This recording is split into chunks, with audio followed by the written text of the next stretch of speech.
Ya, untuk semuanya biar tahu ya, untuk umat awam Kristen Katolik seperti apa sih roh nakal ini, sepak terjangnya, kok sampai dia melakukan hal seperti itu ya di sejarah pertama sudah kita bongkar ya Ibu Bapak ya. Sekarang masuk ke dalam sejarah kedua ini, yang dimana otoritas Luther itu kepada iblis. Ya seperti itu. Mungkin nanti juga akan saya sampaikan berkaitan dengan masuk langsung bab 3 ya, ini kan bab 2 dan juga nanti saya tambahkan ke bab 3 tentang Luther itu menyatakan kewenangannya sendiri dan kesempurnaannya. Itu Luther. Ini masih Luther belum selesai loh ya. Nanti setelah Luther kita upayakan untuk membedah sejarah Mr. Calvin, ya, John Calvin. Ya kita upayakan lah, pokoknya nanti kita upayakan. Kalau sudah saya edit semuanya, nanti kita bentangkan. Ini sejarah ini saya buat PowerPoint, tapi yang aslinya nanti saya tampilkan. Kenapa saya buat PowerPoint? Saya memberikan kemudahan Ibu Bapak untuk melakukan screenshot. Kalau di screenshot kan tertata, nanti Ibu Bapak bisa untuk menjadi dokumennya Ibu Bapak sendiri. Begitu loh Bapak. Kalau enggak saya buat PowerPoint nanti kasihan, wah sambungannya kemana-kemana lah. Kalau PowerPoint kan enak. Tetapi data aslinya ada kok. Sebelum kita mulai, kita saksikan lagu dulu. Biar enak. Yang kata di surga, dimuliakanlah namamu, datanglah kerajaanmu, jadilah kehendakmu di atas bumi seperti di dalam surga.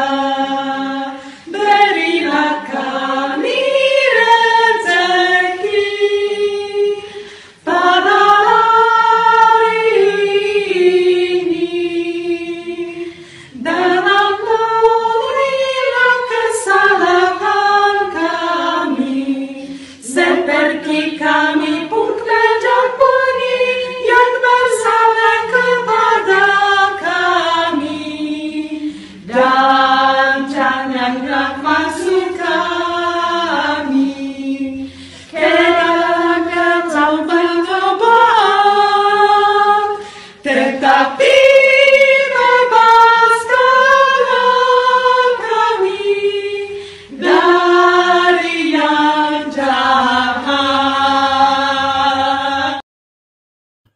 Itu suster-suster dari Polandia Ibu Bapak. Lancar ya nyanyikan Bapak kami dalam bahasa Indonesia. Cantik-cantik juga. Apakah Mr. Martin Luther terpesona karena kecantikan suster yang menjadi istrinya? Nah, seperti itu. Memang suster-suster itu cantik-cantik. Oke, saya akan share screen data yang sebenarnya. Nanti terus saya sharekan untuk data yang saya tampilkan untuk saya bedah. Terima kasih ya Bapak ya atas kunjungannya di DKC yang tak henti-hentinya selalu mensupport, mendoakan untuk DKC bersama teman-teman supaya channel ini berkembang. Oke, saya screen dulu. Ya.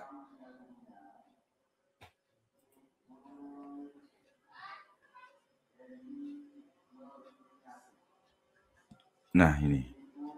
Ini datanya ini Bapak ini. Ini data aslinya seperti ini. Coba saya cek. Sudah nampak ya?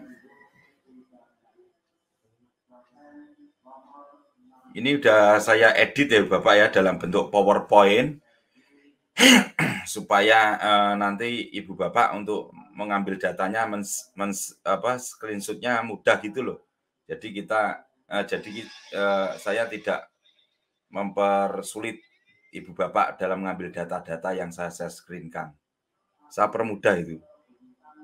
Nah itu. Jelas ya? Oke. Sekarang saya turunkan datanya. Kikuk. Nah. Itu data yang saya yang asli data itu dari para pelaku, tapi ditulis ulang oleh uskup ya. Saya share screen untuk saya bentangkan sejarah.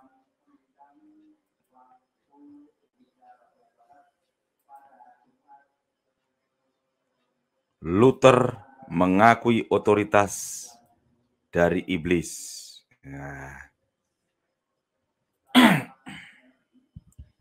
saya perbesar dulu.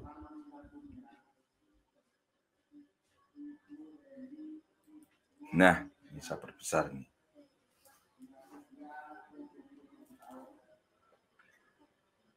Tuh Ibu Bapak, bisa dilihat ya.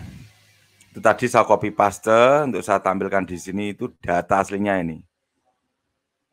Tentang ajarannya Luther own statement, pernyataan Luther sendiri tentang ajarannya dan hasil-hasilnya diambil secara eksklusif dari edisi yang paling awal dan terbaik dari karya Luther dalam bahasa Jerman dan Latin oleh Henry O'Connor SY. Paling aneh, akan tapi dengan sangat sungguh-sungguh akan saya katakan. Tuh, data-datanya itu bla bla bla bla bla.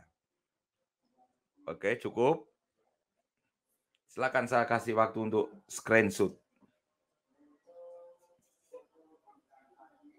Suara saya terdengar Ibu Bapak?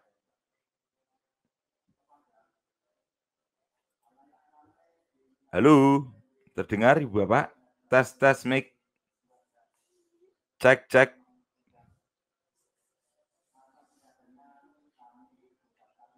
Halo, terdengar Ibu Bapak? Suara saya ini? Sebentar.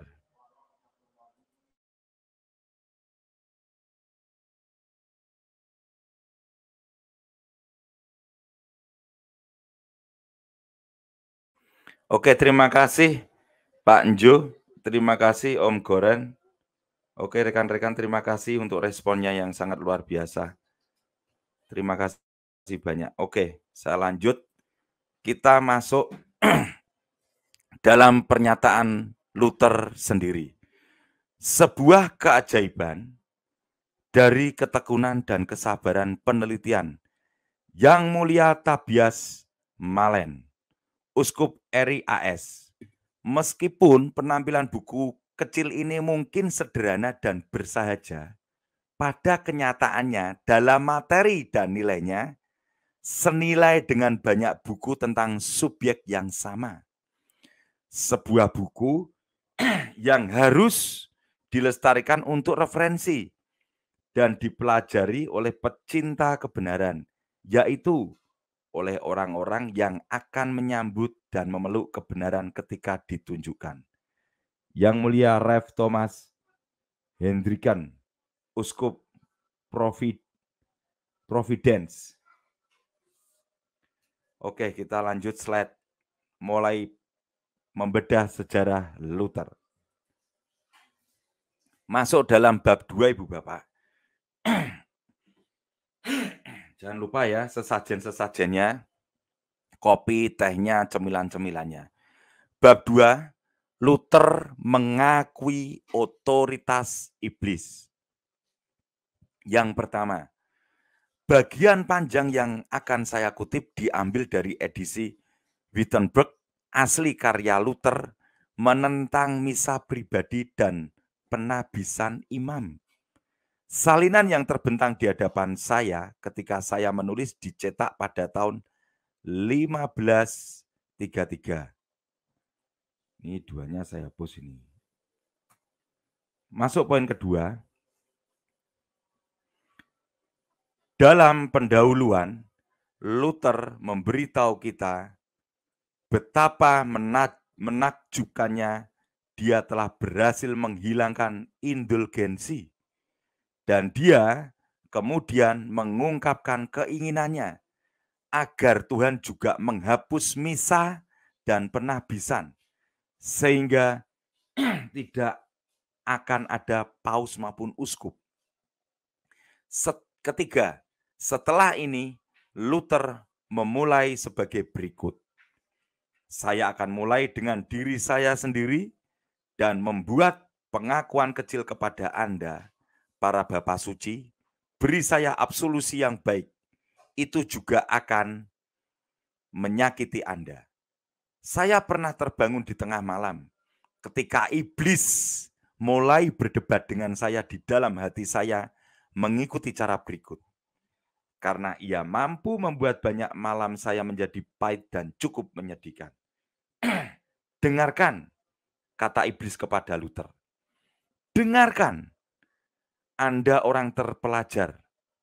Tahukah Anda bahwa selama 15 tahun Anda setiap hari menyelenggarakan misa secara pribadi? Bagaimana jadinya jika dalam misa seperti itu Anda hanya mempraktekkan penyembahan berhala dan telah memuja dan bertahan untuk pemujaan orang lain, bukan tubuh dan darah Kristus, tetapi hanya roti dan anggur? Wow, ini kata iblis kepada Luther loh ya. Saya, Luther, menjawab. Ini Luther menjawab ini. Saya seorang imam yang disucikan, telah menerima krisma dan penabisan dari uskup, terlebih lagi saya melakukan semua itu menurut perintah dan ketaatan. Mengapa saya tidak melakukan tabisan? Karena saya mengulangi kata-kata itu dengan serius dan mengatakan misa dengan segala devosi yang mungkin. Kamu, iblis, yaitu iblis ini, kamu, iblis berbicara, pasti tahu itu. Ya, jawabnya, itu benar. Tapi orang-orang Turki dan orang-orang kafir juga melakukan segala sesuatu di gereja mereka sesuai dengan ketertiban dan ketaatan yang sungguh-sungguh. Para imam Yerobeam, Didan, dan Betel melakukan segala sesuatu dengan pengabdian yang mungkin lebih besar daripada para imam sejati di Yerusalem. Bagaimana jika penabisan, krisma, dan pentabisan Anda juga tidak Kristiani dan salah, seperti yang dilakukan oleh orang Turki dan Samaria? Poin keempat, di sini memang keringat keluar, dan hati saya mulai gemetar dan berdebar. Iblis tahu betul bagaimana mengajukan argumennya dan mendorongnya lebih jauh. Dan dia memiliki suara yang dalam dan kuat. Dalam perselisihan seperti itu, tidak ada frekuensi atau jeda yang lama. Tetapi dalam sekejap, mata jawaban mengikuti jawaban. Dan dari pengalaman saya sendiri, saya dapat memahami dengan baik bagaimana jadinya bahwa di pagi hari orang dapat ditemukan mati di tempat tidur. Dia, iblis, dapat mencekik tubuh. Itu salah satu caranya. Tetapi dia juga bisa begitu menakuti jiwa yang berselisih dengan dia. Sehingga dalam sekejap ia terpaksa pergi. Banyak kali hampir terjadi padaku. Nah, dia, iblis, telah menyerangku dalam hal ini. Dan di hadapan Tuhan, saya tidak ingin meninggalkan daftar kekejian yang tak ada habisnya pada diri saya. Tetapi untuk membela ketidakbersalahan saya, segera setelah ini Luther melanjutkan. Dengarkan alasan yang dia, yaitu iblis, tuduhkan terhadap penabisan dan konsekrasi. Kelima, untuk yang pertama, dia yaitu iblis berkata, kamu tahu bahwa kamu tidak percaya dengan benar di dalam Kristus. Dan tentang iman, kamu sama baiknya dengan orang Turki. Bagi orang Turki, ya, bahkan saya dengan semua iblis juga percaya semua yang tertulis tentang Kristus. Yakobus 2, yaitu bagaimana dia dilahirkan, mati, naik ke surga. Namun tidak seorang pun dari kita bersukacita, atau percaya kepadanya sebagai juru selamat. Tetapi kami takut akan Dia sebagai hakim yang kejam. Iman seperti itu juga Anda miliki, dan tidak ada yang lain. Ketika Anda ditabiskan dan memimpin misa, dan semua yang lain, baik uskup yang ditabiskan dan mereka yang ditabiskan, juga percaya hal yang sama. Oleh karena itu, Anda semua juga beralih dari Kristus kepada Maria dan kepada orang-orang suci. Mereka harus menjadi penghiburan Anda dan penolong Anda melawan Kristus. Ini baik Anda maupun paus lainnya tidak dapat menyangkalnya.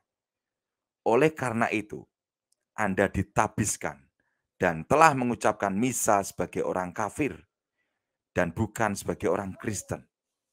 Jadi, bagaimana Anda dapat menguduskan, yaitu mengubah roti dan anggur menjadi tubuh dan darah Kristus? Karena kamu bukanlah orang yang harus menguduskan. Keenam, iblis kemudian memberikan beberapa alasan lebih lanjut terhadap misa pribadi. Di akhir alasan kedua, ia berseru, betapa penabisan dan konsekrasi itu. Kristus tidak tahu apa-apa tentang penabisan seperti itu. Itu pasti.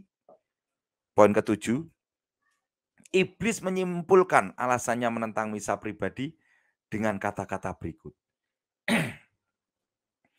Di sini Anda melihat bahwa dalam misa Anda, pertama-tama bukan orang yang harus menguduskan dan mampu melakukannya, yaitu seorang beriman Kristiani. Kedua, di hadapanmu tidak ada orang yang harus kamu tabiskan dan kepada siapa kamu harus memberikannya, yaitu sakramen, yaitu kongregasi atau umat Kristen. Slide selanjutnya. Slide 11.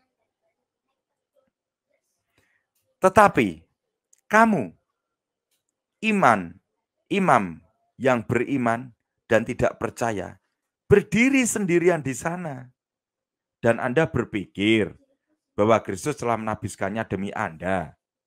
Ketiga, niat terakhir atau di endlik meuning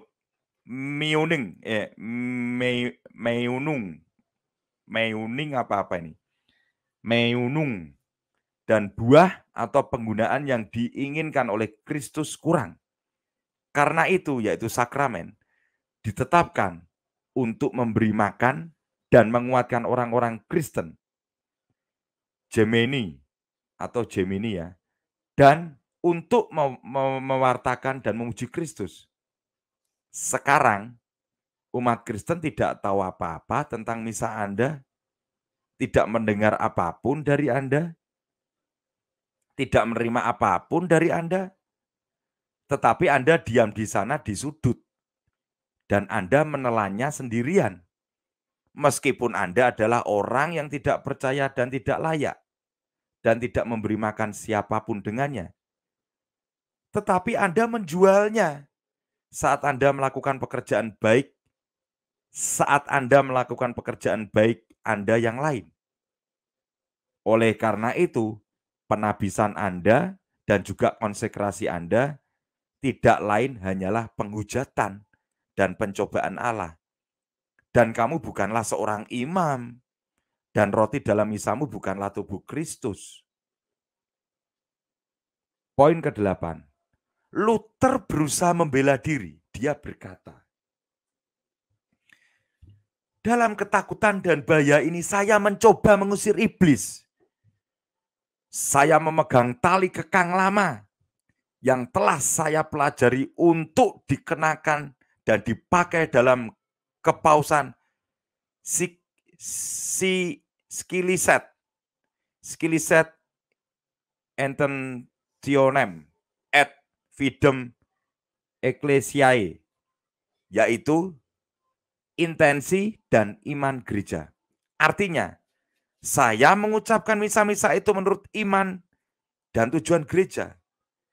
Karena bahkan jika saya tidak memiliki iman dan niat yang tepat, bagaimanapun gereja memiliki iman dan niat yang tepat.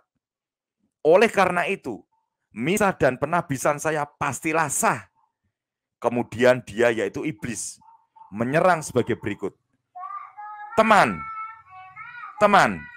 beritahu saya, di mana tertulis bahwa orang yang tidak beriman dan tidak percaya dapat melangkah maju dan menguduskan diri sesuai dengan iman dan niat gereja. Poin ke-9, Luther mengakhiri dengan mengatakan, ini sungguh kesimpulan dan substansi yang sangat tepat dari perdebatan. Poin ke-10, diskusi dengan iblis mencakup tepat 11 halaman edisi Wittenberg.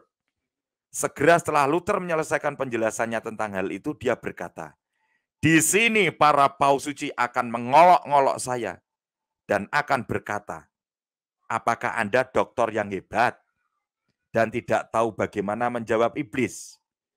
Apakah kamu tidak tahu bahwa dia pembohong?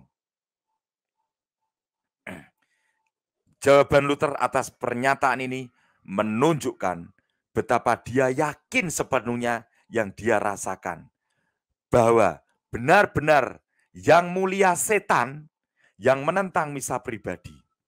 Luther mulai dengan melecehkan paus. Dia kemudian memberitahu kita bahwa Daud dan para nabi mengeluh tentang perselisihan semacam itu dengan iblis. Dan bahwa Kristus menderita karena serangannya. Dan bahwa Emser dan Oekolompat, bahwa Emser dan Oekolompat kemungkinan besar mati begitu tiba-tiba melalui kekuatan serangan gencar apinya. Luther kemudian melanjutkan, dia pembohong, itu benar. Tapi dia bisa berbohong lebih baik daripada pembohong yang buruk. Karena dia mengutip kebenaran untuk kepentingannya sendiri yang tidak dapat Anda sangkal. Dan mendukung kebohongannya dengan itu sehingga Anda tidak dapat membela diri. Itu adalah kebenaran sederhana ketika dia memaksakan keyakinan di hati Yudas bahwa dia telah mengkhianati darah orang yang tidak bersalah. Yudas tidak dapat menyangkal hal itu karena itu adalah fakta. Tapi itu bohong. Ketika dia menyuruhkan untuk putus asa dari Tuhan, tidak, sayang, iblis tidak berbohong. Ketika dia menuduh kita melakukan pekerjaan dan kehidupan jahat publik kita, di sana dia memiliki 2 orang saksi yang tidak seorang pun dapat diusir dari pengadilan, yaitu perintah Allah dan hati nurani kita. Poin ke-11, oleh karena itu, ide Luther adalah sebagai berikut. Iblis mengatakan kepada saya kebenaran yang sempurna tentang kejahatan saya dalam menyelenggarakan misa secara pribadi selama 15 tahun. Tetapi dia berusaha untuk memaksakan kebohongan kepada saya ketika dia mencoba membuat saya putus asa. Poin ke-12. Sekarang saya akan membuat beberapa komentar tentang perikopnya yang terkenal. A. Iblis tidak menampakkan diri kepada Luther secara kasat mata pada kesempatan ini. Seperti yang terlihat dari kata-kata dalam hatiku, seperti dalam kata-kata tadi ya, seperti yang terlihat dalam kata-kata dalam hatiku. B. Percakapan Luther dengan iblis tentang pembenaran oleh iman saja, bagaimanapun bukanlah mimpi. Karena Luther menulis, saya pernah terbangun di tengah malam ketika iblis mulai. C. Konferensi Luther dengan iblis juga bukan merupakan bagian dari imajinasi belaka. Ketika setan menggoda kita, dia dengan sengaja memanifestasikan dirinya dalam bentuk apapun yang terlihat. Namun, godaan itu bukanlah efek dari imajinasi sederhana. Sebaliknya, pencobaannya adalah kenyataan yang sangat serius dan begitu kuat, sehingga sering membawa orang ke dalam dosa dan melalui dosa menuju kebinasaan abadi. Selanjutnya, nah, godaan seperti itu adalah pekerjaan roh jahat di hati seseorang. Iblis menyarankan alasan dan motif mengapa kita harus berbuat dosa. Dan terkadang ada perselisihan di dalam hati manusia dengan iblis. Akal manusia berdebat melawan saran setan. Sekarang, dalam pengertian ini, saya melihat diskusi terkenal Luther dengan iblis. Poin D. Tapi, apakah itu benar-benar iblis? Tidak mungkin ada keraguan sedikit pun. Dengarkan kata-kata Luther. Saya pernah terbangun di tengah malam ketika iblis mulai berdebat dengan saya. Perselisihan dengan iblis ini begitu nyata sehingga keringat keluar dari kening mulia Dr. Martin Luther yang kemudian melanjutkan. Iblis tahu betul bagaimana mengemukakan argumennya dan mendorongnya lebih jauh. Luther begitu yakin sepenuhnya akan kehadiran iblis, sehingga ia menyebutkan suaranya yang dalam dan kuat. Luther berkata, dengarkan alasan yang dia yaitu iblis duga menentang penabisan dan pentabisan saya. Kemudian iblis mulai berbicara. Untuk yang pertama, dia yaitu iblis berkata, kamu tahu bahwa kamu tidak percaya dengan benar kepada Kristus. Karena bahkan aku dengan semua setan juga percaya semua itu ditulis tentang Kristus. Namun tidak seorang pun dari kita percaya kepadanya sebagai juru selamat. Lawang iblis saja juga percaya kok, ya toh. Tetapi kami takut akan dia sebagai hakim yang kejam. Iman seperti itu juga Anda miliki. Dan tidak ada yang lain ketika Anda ditabiskan sebagai imam dan memimpin misa. Dan semua yang lain juga percaya hal yang sama. Oleh karena itu, kamu juga beralih dari Kristus kepada Maria dan kepada para orang suci. Ini baik kamu maupun para paus lainnya tidak dapat menyangkalnya. Ibu bapak dan rekan-rekan yang kucinta, yang kukasihi.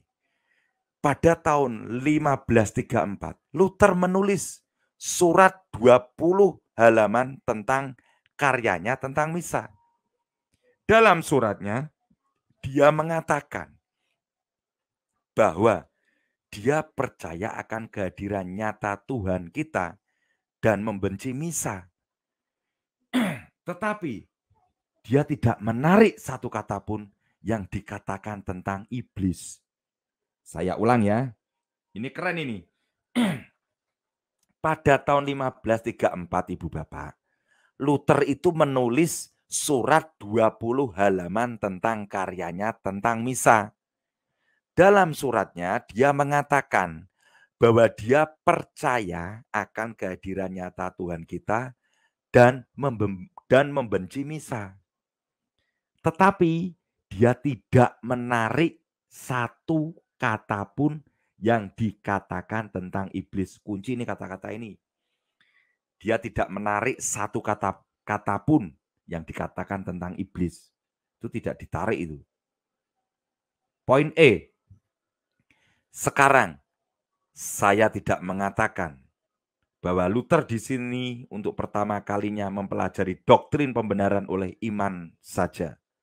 Atau bahwa dia diajar untuk pertama kalinya pada kesempatan ini untuk menyingkirkan misa bersama Maria dan para orang suci. Pantes, terjawab jelas kan? Sangat mungkin bahwa beberapa atau semua doktrin ini dikhotbahkan oleh Luther sebelum perdebatan yang terkenal ini. Tetapi ini saya katakan, dan saya katakan dengan sangat jelas dan tegas, Luther menerima persetujuan penuh tanpa syarat dari iblis untuk doktrin-doktrin baru ini. Iblislah yang berbicara mendukung doktrin pembenaran oleh iman saja dan menentang misa, Maria, dan para orang suci.